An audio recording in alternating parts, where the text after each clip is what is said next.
Hey, it's Drybear, and today I'm going to give you everything you need to know to get started in and enjoy Ballbybon, which is a super awesome roguelite that just came out last week, and it's a ton of fun to play. This is one of those games that you'll get at an indie level price that will give you a ton of hours of enjoyment. So let's dive into the mechanics. We're going to go through all the things you need to know, all the tips and tricks and gameplay elements, the core gameplay loop, as well as New Game Plus, and what you can know about the game to just fully get immersed into it. Now, the crux or the core of Ballbybon is based on a very old game you've probably played. There's like thousands of them on like the app stores on your phone and things like that. I know it is Brick Breaker, but there's like Brick Blast and Blast Brick and Bomb Brick and whatever. The basic idea is that you have these series of tiles that move towards you at the bottom of the screen, and you will have to angle your ball to bounce. Every time the ball bounces, it does damage. However, this is where the similarities stop, right? Because Brick Breaker historically is a very time-honored,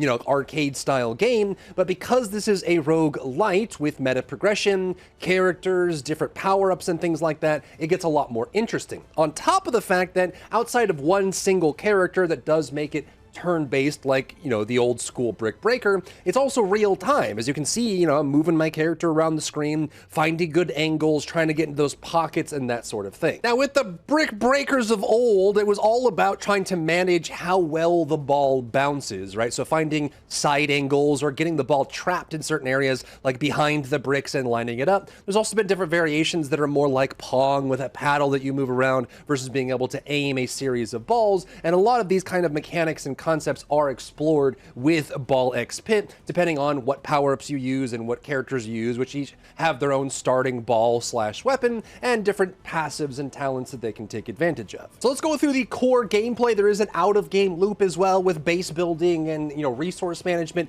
but let's talk about the core gameplay itself and what you'll see. So as you're playing on screen, you will be choosing a character. We'll go through those in a minute on what they bring to the table and also when you start combining characters together. But the core of the game is Brick Breaker, and so what you want to do in general, we're going to kind of go over the general strategy for the old arcade Brick Breaker. A lot of it comes down to getting as many bounces out of the balls that you can. So you'll see those white dotted lines that come out of your character, and you can see that they ricochet at the equivalent ricochet angle based on where you go. Now, generally, if we're going to paint with a broad brush here, the strategy for Brick Breaker is always to go horizontal, right? To angle it so that you get as many repeated bounces as possible.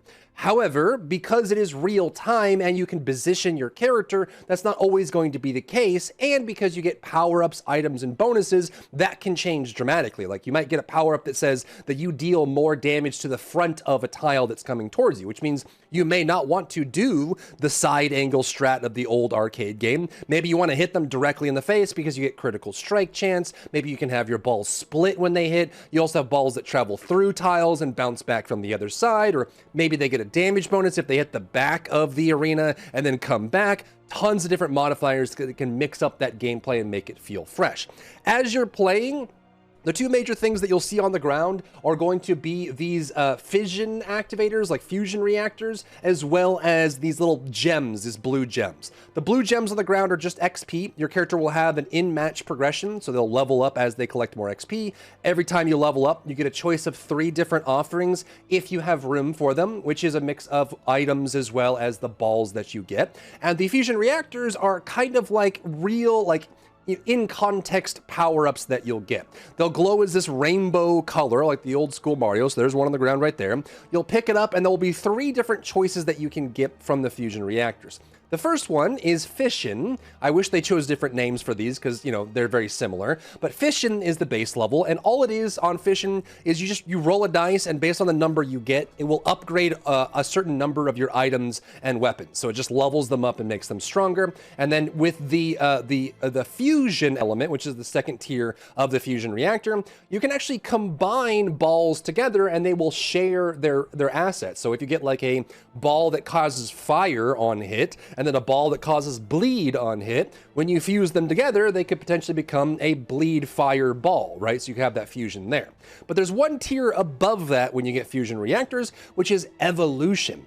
So instead of just like combining the effects of two different balls, you will also get an evolution option, which when you combine certain balls together, there's like a combination recipe formula, you will create a brand new ball, which will have, a little bit of an inspiration from the two balls that you got, but it will have, a much bigger implementation, a new mechanic that comes with it, some kind of brand new power that makes it stronger overall. Which is the perfect chance to talk about the items and balls in the game. So balls are weapons. It's basically, since it is Brick Breaker, you're shooting balls that go around, and they all have different bonuses. I'm not going to scroll down because I don't want to spoil some of the later balls that are here, but these are the starting balls that you'll get that you'll unlock through progression, which we'll talk about in a second. They each have their own little bonus and little effect that come along with them and things like that. However, you can either fuse these balls together to create a combination ball that has effects of both, or you can, evolve them into a brand new ball. So without scrolling down too far, you can see that the assassin ball is a mixture of like the iron ball or the wraith ball or the iron ball and is that the dark ball? Is that what that is?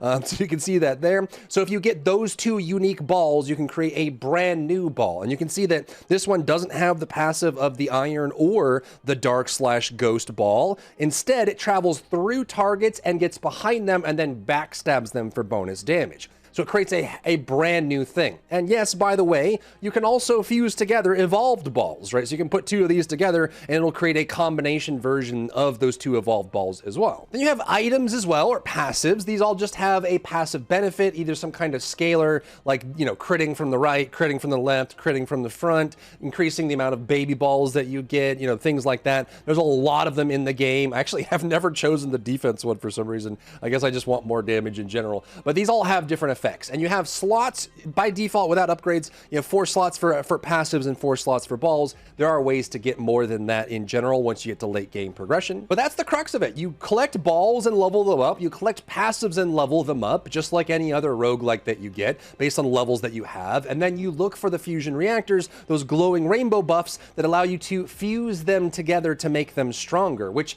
obviously has twofold effect. One, it makes the resulting ball better because you can combine them. So here we're going to do, I guess I decided not to do that. I did the, oh, nope, we're going to go back. So you're going to actually pick those. You can see you Lightning Broodmother. It's going to be a Lightning Broodmother. And if it's only a fusion level, you'll see an X. So it's Lightning X Broodmother. It didn't become a unique new ball. So you use those, but you'll notice that since we had 4 balls before, since we did the fusion, now we have a free slot. And this is part of your in-match progression as well, because you can fill up 4 slots with balls, then start evolving them and fusing them together, which opens new slots, which means that when you level up again, you can choose a new ball, level it up, fuse it, evolve it, and keep getting stronger and stronger that way. And you get some really cool bonuses for doing this as well. When it comes to the other elements, you see in the bottom left here, you have HP is the red ball here, and then the blue line is your level, it's your XP. So when you collect enough of these blue gems, you will reach the top, you'll level up, and you'll be able to get that choice from that option there and be able to use it as well. And that's how you get stronger. And then obviously,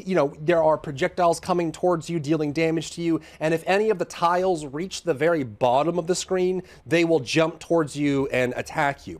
Some of the lower level tiles, usually the enemies, they'll die in one hit and trade their life to do damage to you. Some of the larger ones that are stronger will be able to hit you multiple times. And then obviously, if you die, it's over. That's the end of the run, and you'll get out of that single match to start a new run. And that's where you get into the out of match gameplay loop, which is a nice little change as well. This is basically just a base building resource management. So if I move my big fat head here, you can see that we have different resources to collect. You have wheat, wood, stones, and gold, and use all these to gather as well. So now let's talk about the base building element and how you progress through the game. This is super important for not only unlocking items in the game and new characters and things like that, but it's also important for making your character stronger. Things that will give you additional stats or increase the scaling of those stats make you stronger, and that's how you're going to progress through the game as well. Like, you won't be able to complete the higher levels until you do all these progression elements. Now, you will get blueprints for completing levels. You'll either get them as completion bonuses or they'll drop randomly on the ground. So when you're doing a run, you'll see a little scroll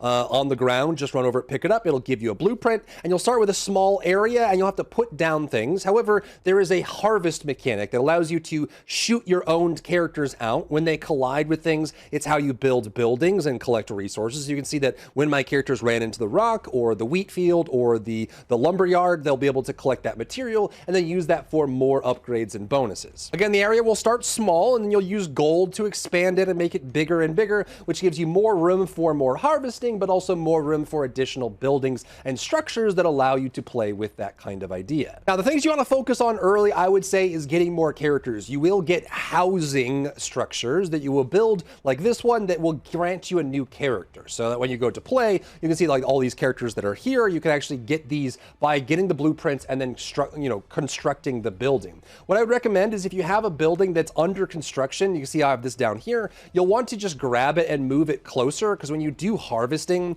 you can only harvest from the bottom of the screen, and you'll notice in the top left corner there is a harvest clock. What this means is that when you're harvesting and bouncing around, it's not based on number of hits, it's not based on distance traveled, it's based on time. So generally, if you're trying to create something, so we can just like send this out here real quick, you'll notice that as the time goes by, they'll be bouncing around and hitting things and doing all that kind of stuff to gather resources. Because it's based on time, you're gonna wanna put the construction things down towards the bottom so you can hit them as quickly as possible and gather as much as you can before the time runs out. Then once the timer's over, you can see that the harvest is now cost money. By default, this won't be able to run every time. In order to harvest again, you either spend money once you have the upgrade or you have to do another run. So the gameplay loop is getting into a run, finishing the run, coming back, harvesting and working on your base, and then going back into a run and doing that over and over until you get to where you're going. Now, as you progress and get more and more blueprints, you're going to unlock a lot of really cool stuff. Ways to revive during a match, increasing the slots that you have for your balls as well as the slots you have for your items. You'll even get these kind of like auto farming things that allow you to just gather for the resources around them automatically over time without having to do the harvest run in general. And the most important thing that you want to be aware of outside of unlocking new characters, right? So like building these and getting them done, is going to be your out of match progression. So things like increasing your base stats for characters and also increasing the scaling of those stats as well. So as you start pushing deeper and deeper into the pit, like a nice little Made in Abyss reference there, but as you push further into the pit and it gets harder and harder, you're going to notice that you're going to start failing those runs. And the big way to overcome that is by actually getting more power through all of these upgrades. So you really need to be using your golden resources, saving them up and spending them to make your characters stronger. Now you'll notice on the character sheets, they actually have stats here. When you hover over them, they tell you what they do. It's very straightforward. And they even line up with the stats over here. My recommendation, if you're just pushing early on, is to rank up your strength as much as possible. Base damage is massive. The other ones can be quite build dependent, right? Like if you're not running a baby ball build, then obviously leadership's not going to have as much of an impact or no impact. Same thing for like crit chance or fire rate, AoE power. Those are all basically built for each build, but base damage is universal. Every build needs base damage. You need to scale that damage up in order to deal more damage to the targets so you can clear more maps. You also want to pay attention to individual buffs. You can see like every time you finish a run, there will be a gold bonus for using specific characters. It's just a rotating RNG element that just encourages you to try new characters and combinations and really just kind of mix it up for you. You will also eventually get a structure blueprint that allows you to use 2 characters at the same time. And all this does is it gives you a mix of pros and cons, right? So when you mix 2 characters together, you will be granted both of their starting balls, which come with the character specifically, but you also will be able to gain both of their passives too, which can be a boon or it can be a blessing or it can be a curse, depending on what combination you have. The other downside as well is that when you run 2 characters at once you have this unlock, it does increase your hitbox when you're playing. So if you're not careful, you'll end up running into more projectiles or explosions and things like that that really start kind of, putting a hamper on your ability to survive, but it's part of the progression and exploring the world. Next up, how do you progress and get further into the game? It all comes down to your pit lift. And so this specific level here, you'll be able to see like how far you go down in the world. In order to progress, to actually like get these and go, you will have to go through each level and complete them in order to get the bonus. You'll see which characters you've completed that specific level with, and completing levels on any difficulty with different unique characters will give you more blueprint bonuses, it'll give you more value, but also unlock gears, and those gears allow you to unlock further levels. And once you've completed all of the levels, you will unlock what is, they're kind of calling it a new game plus, but essentially it's just a challenge mode where you go through all the same levels again with a really high challenge, which is important because any game that has the kind of progression like this, where you can get stronger and stronger and stronger by making your base character better with these upgrades, you need to have some kind of scaling system that goes along with that. Otherwise, you're just going to be so strong by default that you'll beat all the levels regardless of synergy in your build. When you're starting out, you're going to focus on unlocking characters and getting power-ups and bonuses so you don't hit the game over screen like this. And there's actually a good variety of characters to choose from as well. Like there's a character here that turns it into actual Brick Breaker that's turn-based, so you actually will end up just taking turns and you can't move in between turns, which plays just like the old school Brick Breaker arcade game. So you can see everything's paused, even projectiles are paused. There's some that will choose upgrades for you, will play for you in some cases. So the dev has done a great job in kind of keeping it varied and interesting based on what characters you have. But once you unlock character combos, things get really interesting. So for example, you see the shade guy that I have here, the red hood in the front, you'll notice that my marker for where the balls are coming from, his character passive makes it so the balls come from the top of the screen instead of from your character, which has some obvious downsides to it, right? Because when the tiles get to the bottom of the screen, they're going to damage your character. And if you're shooting from the top, it becomes more difficult to actually hit the ones that are about to damage you because you're attacking from the opposite side of the screen. So you can combine it with things that allow you to, like this combo I have here, these two characters, the other passive on the second character makes it so the balls travel through targets until they bounce, which means that you can aim at yourself from the top of the screen. The balls will travel through the characters and deal damage all along the way, so you can actually take care of that problem. And there's tons of really fun combos like that.